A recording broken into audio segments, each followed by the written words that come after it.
If you've ever needed to type a fraction in Microsoft Word and weren't sure how to make it look clean and professional, this video is for you. Today, I'm going to show you how to write fractions in Microsoft Word using the built-in equation tools, so you can create neat, properly formatted fractions in just a few clicks. This is a really useful skill for school documents, reports, worksheets, recipes, math assignments, and anything else where you need fractions to look correct. If this video helps you out, make sure to hit the like button and subscribe for more simple software tutorials. Alright, let's jump right in. First, open Microsoft Word and open the document where you want to add your fraction. You can start with a blank page or a document you're already working on.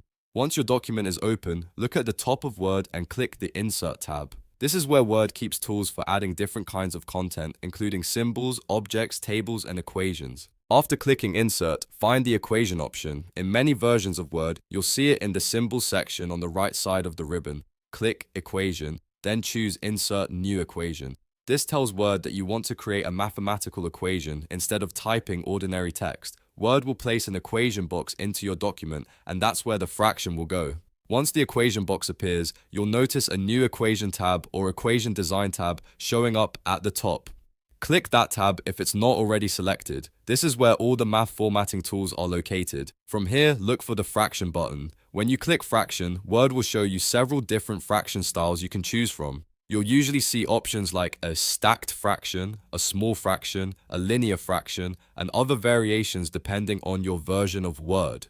If you want a traditional textbook style fraction, choose the stacked style because that gives you a numerator on top and a denominator underneath with a line between them. That's the most common format for clear, polished-looking math. After selecting your fraction style, Word will insert the fraction template into your equation. Now all you need to do is click into the top box and type the numerator, then click into the bottom box and type the denominator. For example, if you want to write 1/2, you would type 1 in the numerator and 2 in the denominator. Word will automatically format it so it looks like a proper fraction. This method is especially helpful because it keeps everything aligned and professional. Instead of typing 1/2, which can look plain and inconsistent, the equation tool gives you a clean mathematical layout. That makes your document easier to read, especially if you're preparing anything academic or formal. If you need to add more fractions later, you can repeat the same process as many times as needed. Just click where you want the next fraction, go back to Insert, choose Equation, then select Fraction again.